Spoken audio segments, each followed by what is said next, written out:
ಅನ್ವೀಕ್ಷಕಿ ಅಧ್ಯಯನ ಕೇಂದ್ರ ನಮ್ಮ ಸೇಡಂದ ಕೊತ್ತಲ ಬಸವೇಶ್ವರ ಭಾರತೀಯ ಶಿಕ್ಷಣ ಸಮಿತಿಯ ಆಶ್ರಯದಲ್ಲಿ ಜನವರಿ 23ರಿಂದ ಉದ್ಘಾಟನೆವಾಗಿದೆ.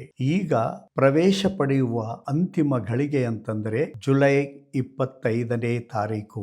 ಜುಲೈ 29ರಿಂದ ವರ್ಗಗಳು ಪ್ರಾರಂಭವಾಗುತ್ತವೆ. ಅದಕ್ಕಾಗಿ ಕೊತ್ತಲ ಬಸವೇಶ್ವರ ಭಾರತೀಯ ಶಿಕ್ಷಣ ಸಮಿತಿಯ ಜೊತೆಗೂಡಿ ಮತ್ತು ನಾವು ಮಾಡುವ ಅನೇಕ ಜನಹಿತದ ಕಾರ್ಯದಲ್ಲಿ ನಮ್ಮ ಜೊತೆಯಲ್ಲಿ ಭಾಗಿಯಾಗಿರುವ ಎಲ್ಲ ಆತ್ಮೀಯರಲ್ಲಿ ನಾನು ಕಳಕಳಿಯಿಂದ ವಿನಂತಿ ಮಾಡುತ್ತೇನೆ.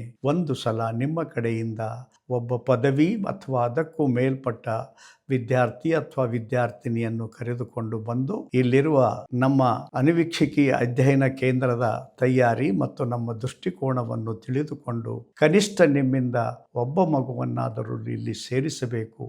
ಈ ಮಾತನ್ನು ನಮ್ಮ ಎಲ್ಲ ಆತ್ಮೀಯರು ಗಂಭೀರವಾಗಿ ಪರಿಗಣಿಸಿ 25ನೇ ತಾರೀಕಿನ ಒಳಗಾಗಿ ಈ ಕಾರ್ಯವನ್ನು ಪೂರ್ತಿ ಮಾಡಬೇಕಾಗಿ ಮತ್ತೆ ಮತ್ತೆ ಮತ್ತೆ ತಮ್ಮಲ್ಲಿ ವಿನಂತಿ ಮಾಡ್ತೇನೆ. ಹೆಚ್ಚಿನ ಮಾಹಿತಿಗಾಗಿ ನಿಮ್ಮ ಸ್ಥಳೀಯ ತಾಲೂಕಾ ಜಿಲ್ಲಾ ಪ್ರಮುಖರಿಗೆ ಸಂಪರ್ಕಿಸಿ ಅಥವಾ ವಿಕಾಸ್ ಅಕಾಡೆಮಿಯ ಆದಿತ್ಯ ಜೋಶಿ ಅವರಿಗೆ ಸಂಪರ್ಕಿಸಿ. ಈಗಾಗಲೇ ನಿಮಗೆ ನಮ್ಮ ಮೊಬೈಲ್ ಮುಖಾಂತರ ಈ ಕಾರ್ಯಕ್ರಮದ ಕೆಲವೊಂದು ಮಾಹಿತಿಯನ್ನು ನಿಮಗೆ ಕಳಿಸಲಾಗಿದೆ.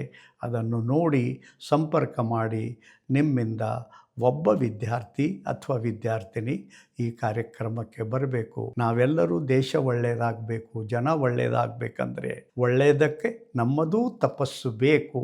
ಇದನ್ನು ಅಷ್ಟೇ ಗಂಭೀರವಾಗಿ ಎಲ್ಲರೂ ಪರಿಗಣಿಸ್ತೀರಿ ಅಂತ ತಿಳ್ಕೊಂಡು ತಮ್ಮೆಲ್ಲರಿಗೆ ವಂದಿಸಿ ನನ್ನ ಮಾತು ಮುಗಿಸ್ತೇನೆ. ನಮಸ್ಕಾರಗಳು.